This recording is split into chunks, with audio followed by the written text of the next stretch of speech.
209 Ыбырай Алтынсай атындағы орта мектептің 3-ші Б сынып оқушысы Құрбанәлі Кәусар Маратқызы Мұқағали Мақатаев ана. Ана, сен бақыттысың, жыламағын. Жай түсіп, жатқанда да құламадың. Тәңіріңнен мен едім ғой сұрағаның.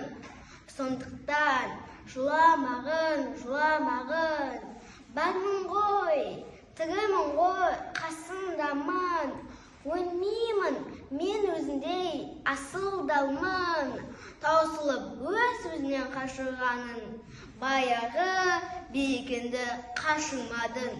Мен сенің қанықпын ғой көш жасына, өзім кепіл дос басыма.